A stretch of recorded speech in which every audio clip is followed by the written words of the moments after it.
I'm not sure what it is, but this has been just something reoccurring that I've been seeing a lot lately, or I've been hearing about a lot lately. And it just seems like that everybody's addicted to feeling ready before they do the thing that they actually want to do. And it begs the question, like, why are so many people stuck? Like, not because they don't know what to do, but it's because they're addicted to feeling ready before they take action. And this is like one of those like analysis by paralysis or paralysis by analysis. I don't know which order you say it in. I don't know. But this shows up in fitness, business, relationships, and just about everything else. It's like we want things to, I don't know what it is about human nature, but we want things to be 100% okay and 100% perfect and 100% certainty ready that it will all work out in the end.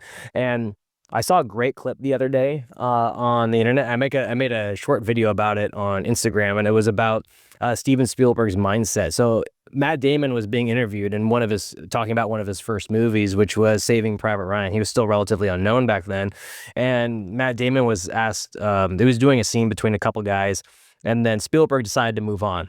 And Matt Damon said, the scene, it wasn't great. And he was like, Steven, why didn't we, well, why are we moving on? Like, should we get a few more takes of that? And Spielberg responds, and I quote, "I could spend another hour making that scene 10% better, or I could go get another great shot.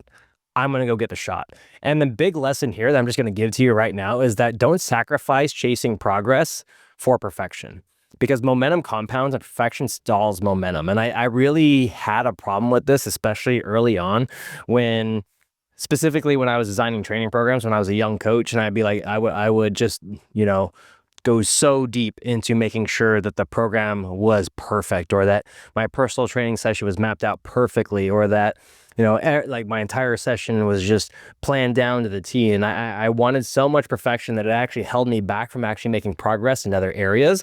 And I think that's exactly how most people approach their goals, like any kind of goal, not just fitness goals. This goes broader than that. And it's just this addiction to readiness. And one thing I learned is that there are two-way doors and there are one-way doors. A two-way door is where you can walk back, like a decision or something that you make. And most of our decisions, especially when it comes to health, fitness, and other things, are actually two-way doors. Like you can always do something different, but you got to stick with it long enough to see if it works.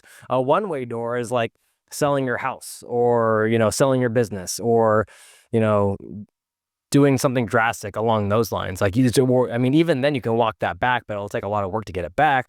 But especially when it comes to health and fitness, it's like you can always do something different. If you find out it doesn't work, you can always start something and see if it works. And if it doesn't work, you can always change it later. But the problem is people won't even start because they want to feel ready. It's like they want to cut out alcohol completely before they even start doing something. Like, I can't tell you how many times people have told me that, hey, I really need to get in shape before I start CrossFit. What does that even mean?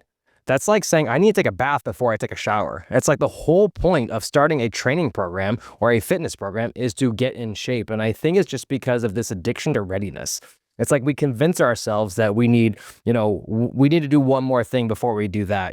So some good examples of this, we convince ourselves that we need, in a coach's perspective, it's like we need one more certification, we need one more week of programming, or I need to make a different YouTube video, or I need to tweak the meal plan, or I'll start on Monday. We keep pushing things off until it's perfection. And what this does is it makes you feel productive, because you're like, well, I'm planning. And the issue is just you get a dopamine hit when you plan, because it's like I'm preparing for the thing I'm about to do, which is going to be impactful. And it still gives your brain some sort of like relief, like, well, I'm going to do this, so therefore it's okay because I'm going to. And if I keep planning, if something comes up, that's okay, because I'm still planning, I'm gonna do it. It's just gonna be eventually.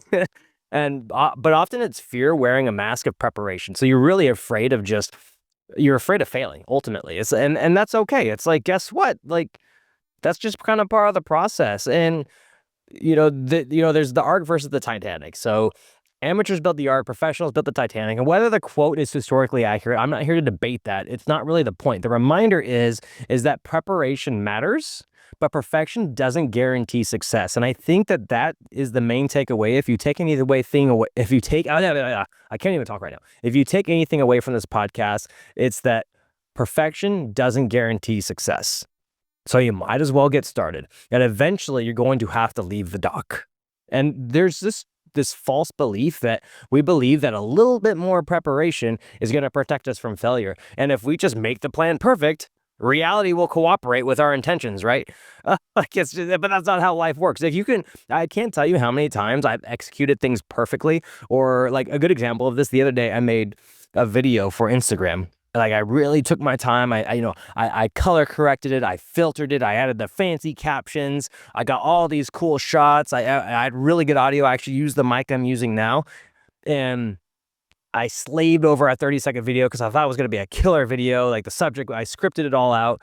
Oh, I filmed it multiple times. I probably spent like an hour filming it, an hour editing this 30-second clip, and it flopped. So reality grades your contact with it. And the issue is that a lot of times when I've just done just a selfie video of me, just something that came up in the gym and I just winged it, those have been some of my best videos. And it's the same thing when it comes to fitness. I can't tell you how many times I've come in on the weekends. I just did one now where I did not want to work out. I was tired. I was like, I just made myself do it. I ended up having a great workout because I just got started. I'm like, you know what? I'm not going to go that heavy today. I'm going to move around. I'm just going to go as heavy as I possibly can, though. I'm going to make it tough. And I ended up having a great session, having a great training session. I actually did a little extra because I got some momentum going. And that's exactly how it is, because I think a lot of times we let our feelings, preparation, or what's about to happen dictate what our actions do. And the issue is with reality is that the only way to find out what's real is to start. He's like, you have to do your first workout. You're going to have to do that first call. You have to do that first podcast. You're going to have to register for your first competition. You're going to have to take that first bite of that, going to 200 grams of protein a day. Well, that's from me because I'm bigger than you. Or maybe I'm not. I don't know. But action exposes whatever planning. Sorry. Let me say that again. Action exposes what planning never can. I'm going to say that again. Action exposes what planning never can.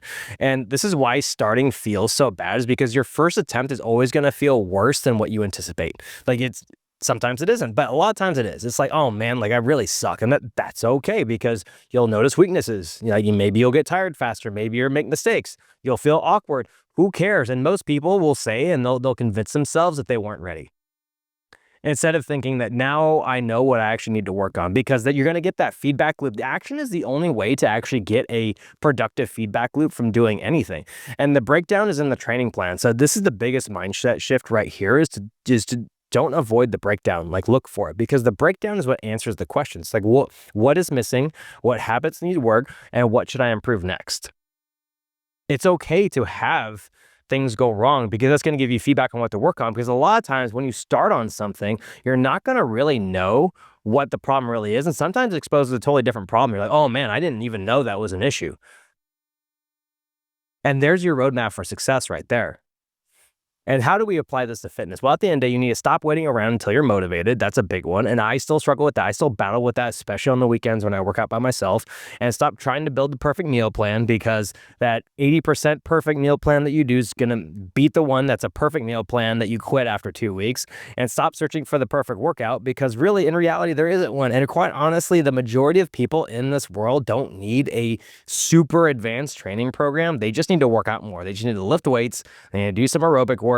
And they need to have better eat more protein. They need to sleep more and manage their stress. That's really it. I mean, there's, of course, the devil's in the details there, but that's a really good starting point. And a good workout repeated hundreds of times beats the perfect workout that never happens. And that what really happens is a lot. It's like everyone wants like a perfect training plan. I don't know why, but humans are so wound up in all these minute details when they can't even get the macro plan right in the first place. And your body rewards reps, not research. So my thing to you is just, or my call to action for you is just that you're going to learn more from one imperfect attempt than another month of planning. So stop planning and actually start taking action towards whatever it is that you actually need to do. So ask yourself, what have you been getting ready for? And then ask, what's one action I can take today that will actually give me some real feedback? And what you're going to do is you're actually going to do it. You're going to see what breaks. If it breaks, you're going to fix it and you're going to repeat.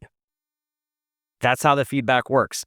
And coming back to that clip I was talking about Steven Spielberg, was that Steven Spielberg didn't chase one perfect shot. He didn't spend an hour trying to make that 10% better. He kept getting the next great shot. And that's how progress works in fitness too. So you need to stop waiting for perfect conditions. You need to get in the gym. You need to do the workout. You need to perform imperfectly, and that's okay. You need to pay attention to what's not working. because what isn't working isn't proof that you weren't ready. It's just provides you feedback for the next plan. Until next time, good luck, have fun, and nailed it.